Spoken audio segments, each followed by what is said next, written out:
कदे माता कदे न हो ये जरूरी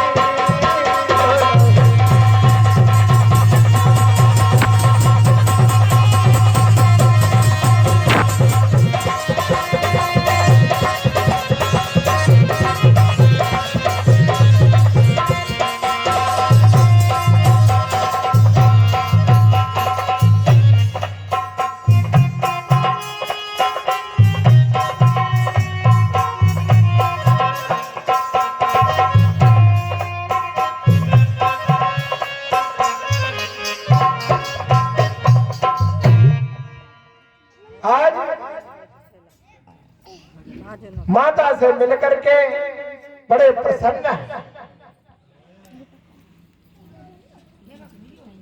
तो आज माता ने कहा कि बेटा इतने दिनों के बाद लौटे हो, चलो भोजन इत्यादि करो, क्योंकि संसार में माता ही है जो तुम भूख से पीड़ित हो। घर में जब आओगे सबसे पहले माता ही पूछती है कि बेटा भूखे तो नहीं हो। तो माता ने भोजन इत्यादि करवाया। भोजन करवाने के बाद आज माता ने कहा कि चलो आज हम तुम्हें अपने राज्य में ले चले। तो ध्रुव ने कहा कि माता तुम साथ में चलोगी? हाँ हम चलेंगे, आपके साथ में चलेंगे। तो ध्रुव ने सोची कि राजा के यहाँ चल रहे हैं तो भाई जो जैसा होता है हमारे साथ, तो वैसे ही जब जाओ तभी इज्जत होती है। क्यों भाई, रिश्तेदार हो तुम्हारे बोलेरो और स्कॉर्पियो वाले, तुम साइकिल लेके पहुंचोगा, तुम्हें पानी मिले हुआ भैया, मेरी समझ पानी शायद ही मिल जाए, हमें ना मिली पानी मिले। तो ध्रुव ने कहा कि माता जी राजा के यहाँ चलना है तो राजा के ही तरीके से चलना चाहिए। तो कहा कि बेटा मेरे पास कौन सी घोड़ा, बोले घोड़ा भाई थे और हाथी थे राजाओं के पास। कहा कि मेरे पास तो बेटा है नहीं। अरे कि तुम उसकी चिंता क्यों करती हो? तुरंत ध्रुव ने आवाज लगाई कि पिताजी तुरंत विष्णु हाजिर। क्योंकि भाई बेटा बने विष्णु भगवान आए, यहाँ बताओ कि अब तुम्हें समझो हम राजा से मिलने जा रहे हैं। राजा से मिलने का अच्छा। तुरंत इंद्र को आदेश दिया कि एरावत भेज दो। आज ध्रुव के लिए एरावत आ गया। जैसे ही एरावत आया फिर भगवान ने कहा बैठो और जा। आज दोनों माता और पुत्र एरावत पर बैठ करके अपने राज्य की ओर जा रहे हैं। जैसे ही उत्तम कुमार ने देखा, सिपाहियों ने देखा कि बड़ी धूल उड़ती चली आ रही है, उन्हें ऐसा मालूम पड़ा कि हमारे राज्य पर किसी ने आज चढ़ाई कर दी।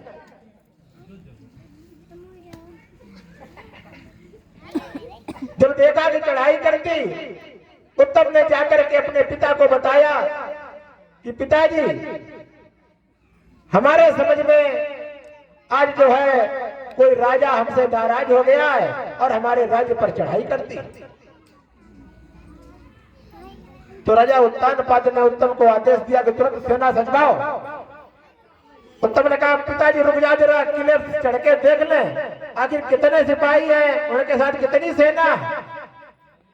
तो आज उत्तम ने किले पर से जाकर के देखा तो कहा कि पिताजी तो एक हाथी आ रहा है। कि बस यहाँ के तो कुछ चिंता न करो, आओ नीचे। अजय उत्तानपाद कुछ सिपाहियों को लेकर के अपने दरवाजे पर खड़े हुए तो देखा ध्रुव। अरे बड़ी प्रसन्नता से आज उत्तम कुमार ने कहा कि पिताजी अब ऐसा करो, राज्य इन्हें को दे दो, राज्य इनको दे दो और घर के जो है हम लोग कहीं बाहर झोपड़ी बना लेंगे। ये ध्रुव आ गए तपस्या के लिए गए थे, तपस्या इनकी पूर्ण हो गई।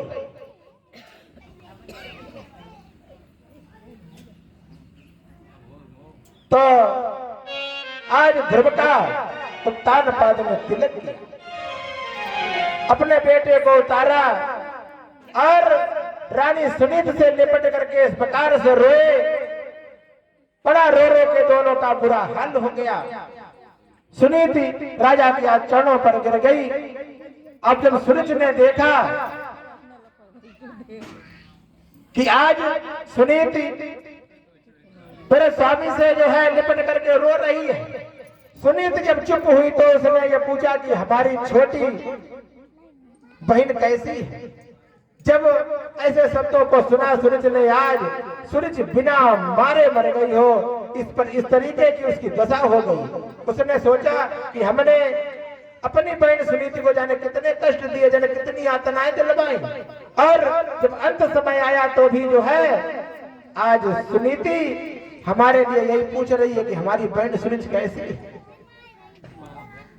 आज दोनों में बड़ा प्रेम हो गया।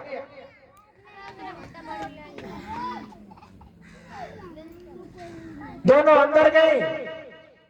इधर राजा काफी समय हो गया। राजा ने सोचा कि अब जो है हमें भगवान के भजन में लगना चाहिए।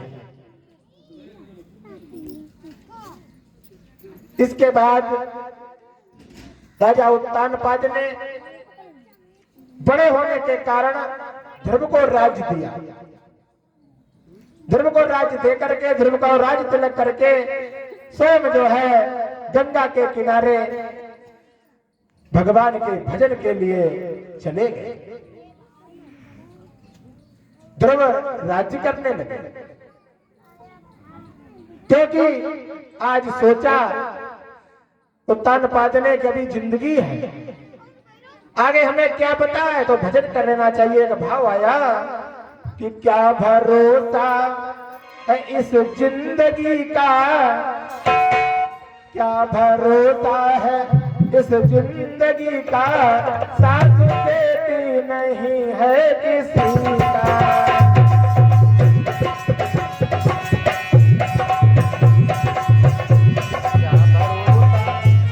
क्या भरोसा है इस जिंदगी का, क्या भरोसा है इस जिंदगी का, सब लोग बोलो, सब लोग। देती नहीं है किसी का। क्या भरोसा है इस जिंदगी का, साथ देती नहीं है किसी का। क्या भरोसा है इस जिंदगी का, साथ देती नहीं है किसी का। क्या भरोसा, वो क्या भरोसा, क्या भरोसा है इस जिंदगी का, साथ देती नहीं है किसी का।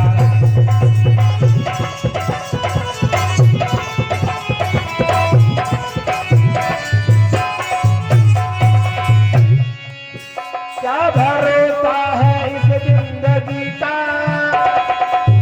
साथ देती नहीं है किसी का। क्या भरोसा है इस जिंदगी का, साथ देती नहीं है किसी का। क्या भरोसा है इस जिंदगी का, साथ देती नहीं है किसी का। क्या भरोसा है इस जिंदगी का, साथ देती नहीं है किसी का।